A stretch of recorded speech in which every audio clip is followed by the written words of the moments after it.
નમસ્કાર મિત્રો દેશ અને દુનિયાના સુપરફાસ્ટ સમાચારમાં તમારું સ્વાગત છે। ટેટ 1 પરીક્ષા માટે ઓનલાઈન અરજી 29 ઓક્ટોબરથી શરૂ થશે અને પરીક્ષા 14 ડિસેમ્બરે લેવામાં આવશે। અન્ય મહત્વના સમાચારની વાત કરીએ તો ટીઆરપી ગેમ ઝોન અગ્નિકાંડના આરોપી મનસુખ સાગઠિયા પરિવાર સાથે દિવાળી મનાવશે। કોર્ટમાંથી જામીન મળતા જેલમાંથી બહાર આવ્યા। અન્ય મહત્વના સમાચાર ઉપર નજર નાખીએ તો રાજકોટમાં પડગરીમાં પ્રીમિયમ બ્રાન્ડનો નકલી દારૂ બનાવીને વેચવાના કૌભાંડનો પર્દાફાશ થયો છે। પોલીસને ભાળી આરોપીઓ ફરાર થઈ ગયા છે। મિત્રો, અન્ય મહત્વના સમાચારની વાત કરીએ તો વડોદરામાં પુષ્ય નક્ષત્ર પર સોનાની ખરીદી ઘટી।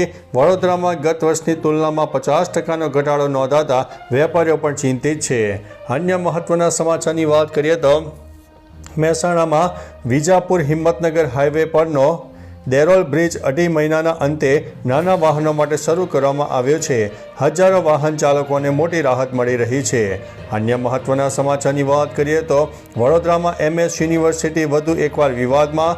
આર્ટ્સ બાદ હવે કોમર્સ ફેકલ્ટીમાં પણ વિદ્યાર્થી અને વિદ્યાર્થિનીના એક કૃત્યનો વિડીયો પણ વાયરલ થઈ રહ્યો છે।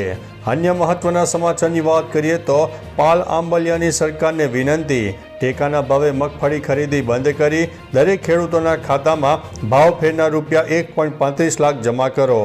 અન્ય મહત્વના સમાચારની વાત કરીએ તો દોહાથી હોંગકોંગ જઈ રહેલા વિમાનોનું અમદાવાદ એરપોર્ટ ઉપર ઇમરજન્સી લેન્ડિંગ કરવામાં આવ્યું છે। એરપોર્ટ પર ઇમરજન્સી જાહેર પણ કરવામાં આવી હતી। અન્ય મહત્વના સમાચારની વાત કરીએ તો સુરેન્દ્રનગરમાં બીમાર ગાયને સમયસર સારવાર નહીં મળતા તેનું મૃત્યુ થયું છે। અન્ય મહત્વના સમાચારની વાત કરીએ તો ધાંગધ્રા માર્કેટિંગ યાર્ડમાં યોજાયેલા રવિ કૃષિ મેળાનો ફિયાસ્કો અત્યારે જોવા મળી રહ્યો છે। અન્ય મહત્વના સમાચારની વાત કરીએ તો ભાવનગરમાં ગઢડાના ઢસા રોડ ઉપર ટ્રક સાથે બાઇકનો અકસ્માત સર્જાતા યુવાનોનું ઘટના સ્થળે મોત થયું છે। અન્ય મહત્વના સમાચાર ઉપર નજર નાખીએ તો ખેડા આણંદના સૌથી મોટા સમાચાર। નડિયાદ શહેરમાં ધર્માંતરણનું રેકેટ ચાલતું હતું, તે મકાન તોડી પાડવામાં આવ્યું છે।